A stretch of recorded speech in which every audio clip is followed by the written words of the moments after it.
Hello students, Hindi व्याकरण में पाठ 4 में हम पढ़ने जा रहे उपसर्ग और प्रत्यय।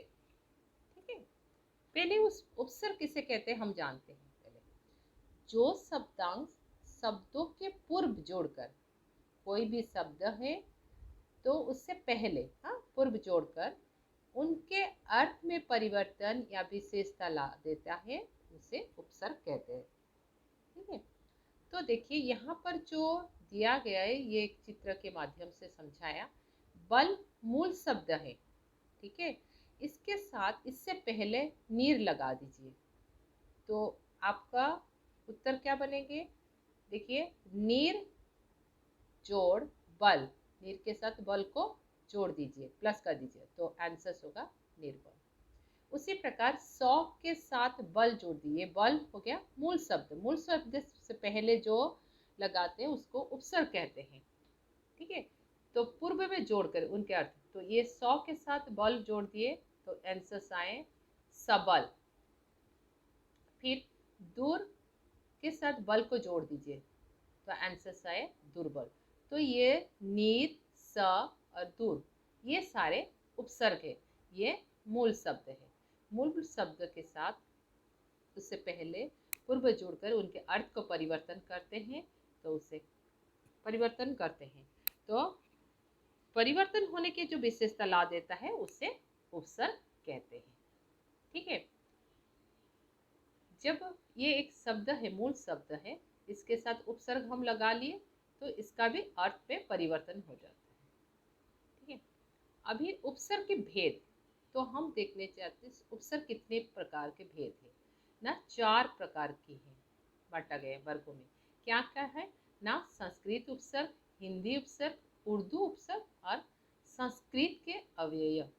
ठीक है, संस्कृत के उपसर्ग के पढ़ने जा रहे हैं। देखिए यहाँ पर ध्यान से देखिए, ये जो उपसर्ग दिए गए ओ, आ, अन, अति, अप, अभि, अब, प्र, प्रति, ये सारे उपसर्ग है। तो ये इसका अर्थ यहाँ पर दिया है। अ का अर्थ अभाव या नहीं हो सकते, आ का अर्थ तक या सही, अन का अर्थ नहीं या अभाव, ये सारी उपसर्ग का अर्थ दिए गए हैं। फिर शब्दों से मूल शब्द से पहले जब उपसर्ग लगाते हैं तो उसका अर्थ भी परिवर्तन, जैसे मूल शब्द क्या है ना, न्याय, उसमें अ का उपसर्ग लगा दिए तो ये बन गया न्याय। तो शब्द, नया शब्द जो बना क्या हुआ ना, अन्याय। इस प्रकार यहाँ पर और एक शब्द देखिए, जन्म, जन्म से पहले आ उपसर्ग लगा दिए तो आजन्म।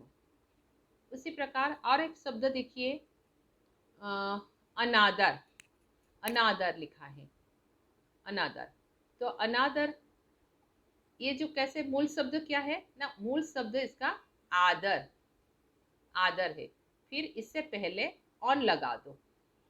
ठीक है, तो यहाँ पर और यहाँ पर आ मिलके या नया शब्द जो बना है अनादर।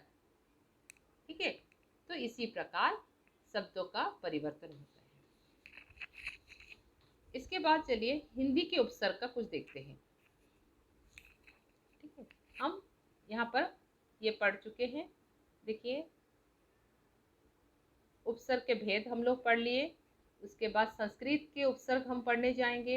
इससे पहले हम यहाँ पर ये जो इसके बारे में बता चुके हैं, तो उपसर्ग के भेद भी बता चुके हैं। अभी संस्कृत का उपसर्ग के बारे में मैंने बता चुकी हूँ। इसके बाद हम हिंदी के उपसर्ग पढ़ने जा रहे हैं। हिंदी का उपसर्ग में अभी दिया है अध, अध अर्थ आधा, औ अर्थ हीन या नहीं के अर्थ, को मतलब बुरा। तो यहाँ पर देखिए एक शब्द दिए गए हैं पक्का, पक्का, जब उस पक्का एक शब्द है उससे पहले अध उपसर्ग लगा दीजिए तो ये बन गया अध पक्का, जो पूरा पक्का नहीं है, अध पक्का। ठीक है, जो आधा पक्का। इस प्रकार अध खिला, अध जला। तो कोई शब्द से पहले हिंदी उपसर्ग ये होता है, मैंने अभी संस्कृत उपसर्ग करवाया, हिंदी उपसर्ग में भी उसी प्रकार औ उपसर्ग लगा के ओ का यहाँ अर्थ हीन नहीं, अवगुण, अवघट, अवतार। कु का अर्थ है बुरा, मैंने बोला कु का अर्थ है बुरा, तो कु उपसर्ग लगा के पुत्र लिखा है, पुत्र। जो कुपुत्र होते हैं तो बुरा पुत्र को कहते हैं, जो अच्छा लड़का नहीं है। सुपुत्र, कुपुत्र, कुरूप, कुकर्म, कुमार, इसी प्रकार सु में सुपुत्र, सुरूप, सुदित, सुलभ, इसी प्रकार दिए गए हैं। इसके बाद हम हिंदी के उपसर्ग पढ़ने जा रहे हैं। हिंदी के उपसर्ग में क्या क्या है, अभी उसके बाद उर्दू के उपसर्ग पढ़ते हैं। संस्कृत उपसर्ग, हिंदी उपसर्ग, उसके बाद हम उर्दू उपसर्ग। जैसे दिया है बे, बे का अर्थ है बिना। हाँ, तो देखिए बे इज्जत, इज्जत मैंने लिखा, उससे पहले मैंने बे उपसर्ग लगा दिए, तो ये हो गया बेइज्जत। इसी प्रकार तो बे का अर्थ है बिना, तो बद का अर्थ है बुरा, तो यहाँ पर किस्मत लिखा है तो बदकिस्मत, बदनाम, इस प्रकार। ला का अर्थ है अभाव, ला इलाज, लापता, लापरवाह। ये सारे शब्दों को आपको प्रैक्टिस करना है अच्छे से और लिख के भी रखना है। संस्कृत अव्यय किसे कहते हैं? उपसर्ग दिया है अंत, अंत अर्थ है भीतरी, अंत का अर्थ है भीतरी। देखिए इसमें मूल शब्द क्या है? करण, करण उपसर्ग मूल शब्द है, उससे पहले अंत लगा के अंतकरण। पूर्व लिखा है अंतपूर्व, आत्मा लिखा है अंतर आत्मा। इसी प्रकार मूल शब्द से पहले हम ये संस्कृत का अव्यय लगा के हम नया शब्द बना सकते हैं। ठीक है, इसके बाद हम उपसर्ग पढ़ लिए, अभी प्रत्यय पढ़ने जा रहे हैं। ध्यान दीजिए, प्रत्यय। पहले प्रत्यय किससे कहते हैं इसके बारे में जानते हैं। वो शब्दांश जो मूल शब्द के अंत में लगकर, मतलब बाद में, उपसर्ग में पहले लगाते थे, परंतु प्रत्यय में मूल शब्द के अंत में लगाकर शब्द का अर्थ बदल देता है, मतलब नया शब्द जो बनाते हैं उसका अर्थ ही बदल देता है, इसे प्रत्यय कहते हैं। देखिए यहाँ पर चित्र देखिए, यहाँ पर जो मूल शब्द है चढ़, इसके साथ आना प्रत्यय जुड़ दिया तो चढ़ाना, चढ़ के साथ आई प्रत्यय जुड़े तो चढ़ाई, चढ़ के साथ एया प्रत्यय जुड़े तो चढ़ैया। इस प्रकार यहाँ मूल शब्द के साथ हम प्रत्यय लगाकर नया शब्द परिवर्तन किया। ठीक है, तो प्रत्यय कितने प्रकार के हैं ना? दो प्रकार के होते हैं, कृत प्रत्यय और तद्धित प्रत्यय।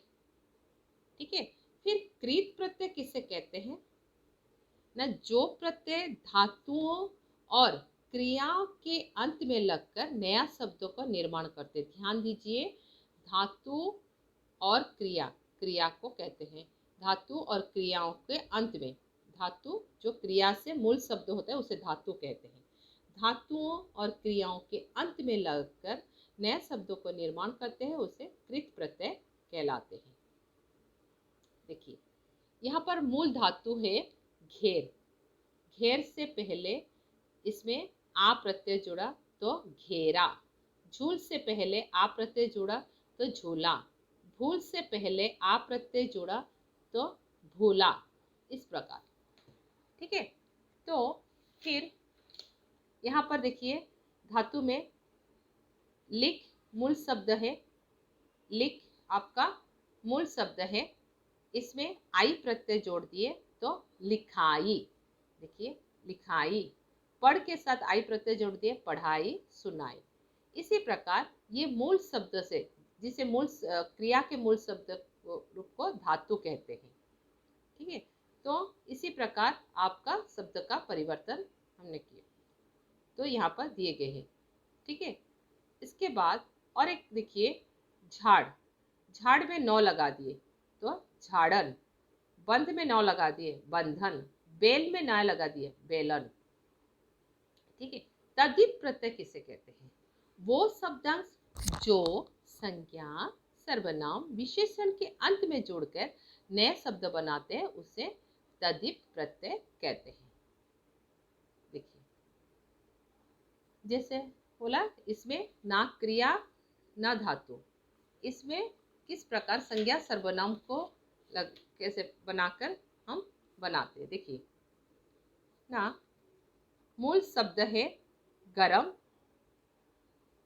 इससे ई का प्रत्यय लगा दिए तो बन गया गर्मी। हाँ, नरम, नरम के साथ ई का प्रत्यय जोड़ दिए नरमी। खेत है, खेत के साथ ई का प्रत्यय जोड़ दिए खेती।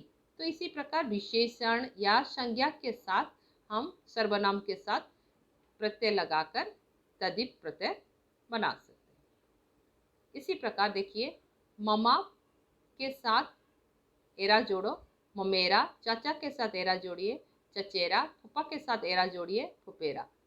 ठीक है, मीठा के साथ आस जोड़ो मिठास, खट्टा के साथ आस जोड़ो खट्टास। इसी प्रकार आपको परिवर्तन करके आप इसको अभ्यास कर सकते हो। यह अभ्यास करना बहुत जरूरी है, तो ध्यान से पढ़िए और अभ्यास कीजिए। कुछ शब्दों के निर्माण उपसर्ग और प्रत्यय दोनों में प्रयोग होता है। देखिए, कभी कभी यहाँ पर मूल शब्द है एक, एक से पहले उपसर्ग लगे अन, फिर प्रत्यय भी लगाए ता, तो इसका आंसर्स क्या होंगे। एक हो गया आपके मूल शब्द, उससे पहले उपसर्ग अन लगा दिए और ता, अनेकता। देखिए अनेकता। उसी प्रकार विश्वास, विश्वास के साथ अ लगा दे, अविश्वास फिर ई लगा दीजिए बड़ी ही, तो अविश्वासी, तो अविश्वासी। इसी प्रकार कभी कभी कुछ शब्दों में निर्माण में उपसर्ग और प्रत्यय दोनों का प्रयोग होता है। ठीक है, थैंक यू।